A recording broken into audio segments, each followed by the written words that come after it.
Assalamualaikum warahmatullahi wabarakatuh.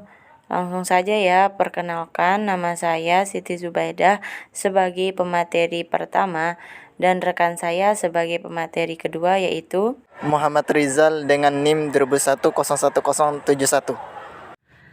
Baiklah, langsung saja kami akan menyampaikan laporan hasil observasi kami mengenai telaah kurikulum PAI di Sekolah Dasar Negeri 1 Dare Fase B kelas 3. Langsung saja ke gambaran lokasi observasinya. Sekolah SDN 1 Dare adalah SDN yang berada tepat di Dusun Bual, Desa Dare, Kecamatan Praia Barat Daya, Kabupaten Lombok Tengah, yang saat ini dipimpin oleh kepala sekolahnya yaitu Bapak Haji Ratina SPD dengan jumlah guru 8 orang, 2 laki-laki dan 6 perempuan, dan dengan jumlah siswa keseluruhannya adalah 105 siswa, dan di kelas 3 sendiri terdapat 18 siswa.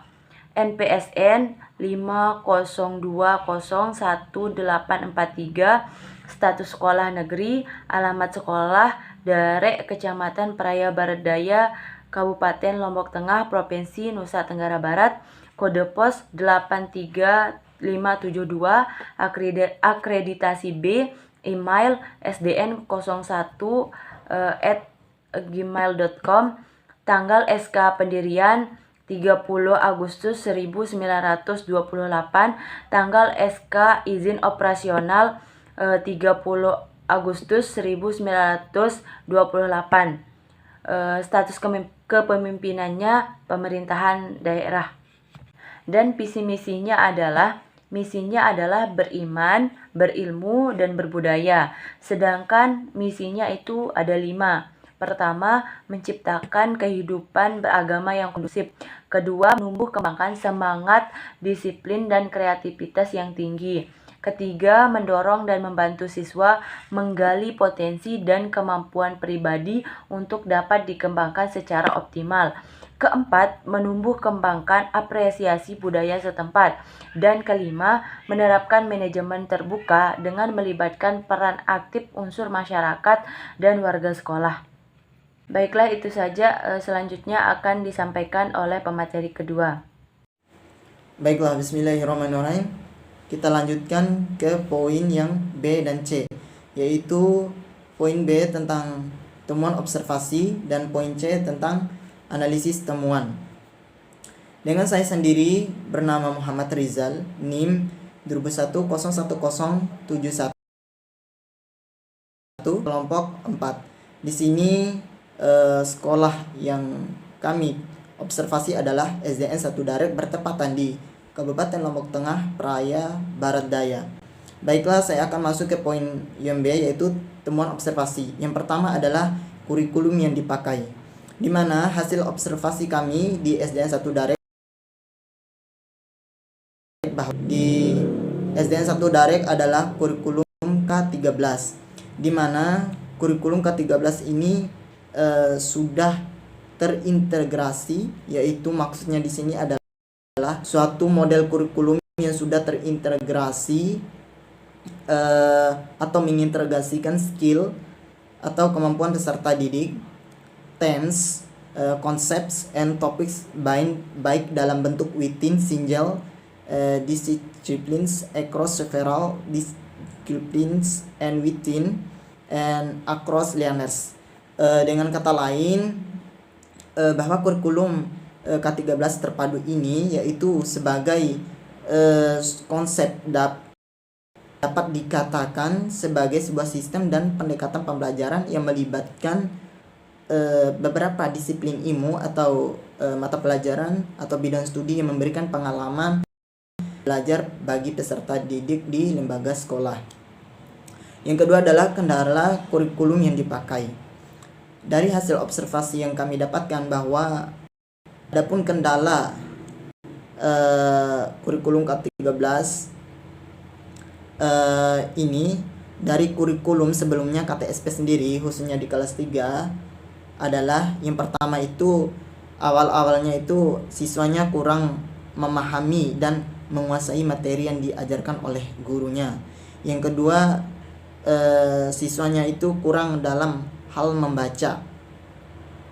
Yang ketiga, siswanya kurang tidak terlalu aktif atau tidak ada timbal balik dari siswa kepada guru karena tidak bisa memberikan pertanyaan, karena tidak bisa lancar. Yang ketiga adalah penerapan pelaksanaan pembelajaran kurikulum K13 yang dipakai. Berdasarkan hasil observasi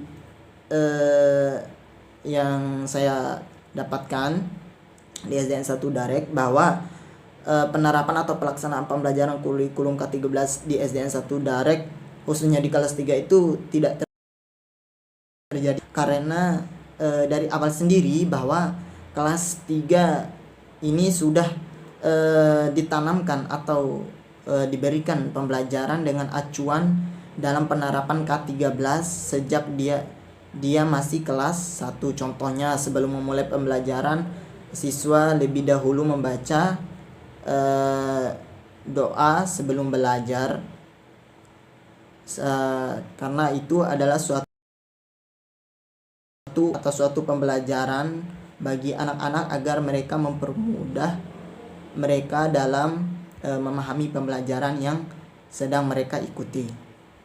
Yang poin yang C yaitu tentang analisis yang temuan.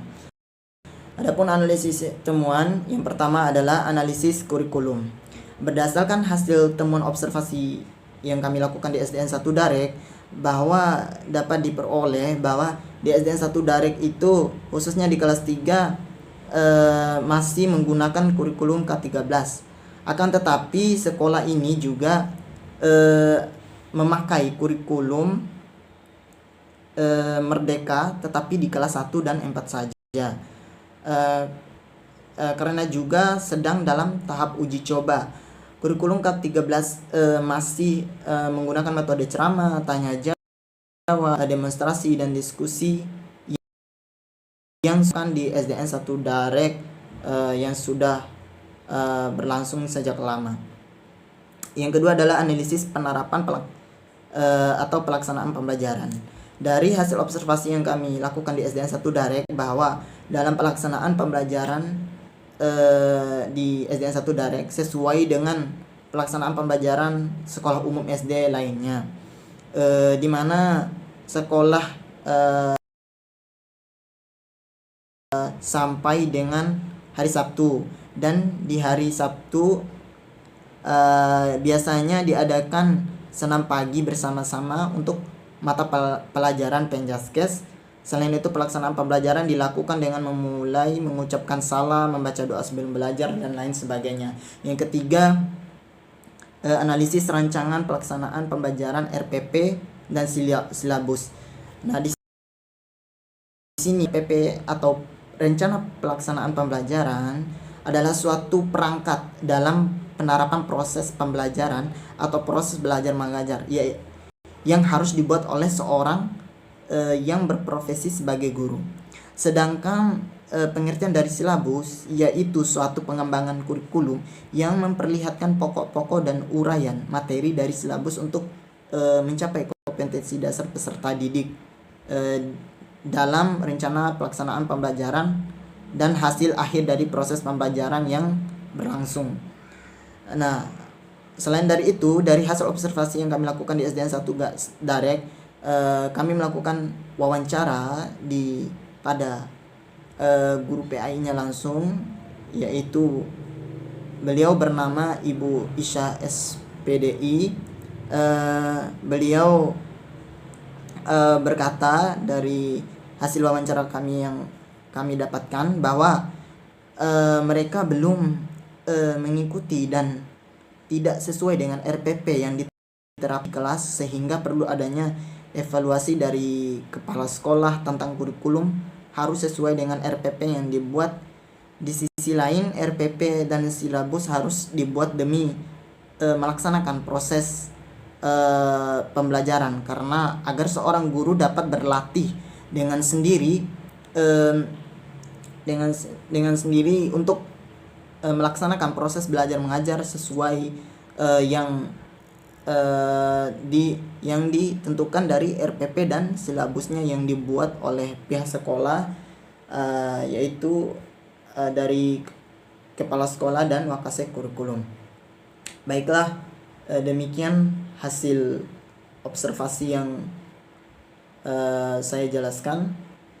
Demikian dari saya, yaitu dari saya sendiri, Muhammad Rizal, NIM 1011071. Saya akhiri dengan ucapan terima kasih. Mudah-mudahan bermanfaat bagi kita semua. Wabillahi taufiq wal hidayah. Wassalamualaikum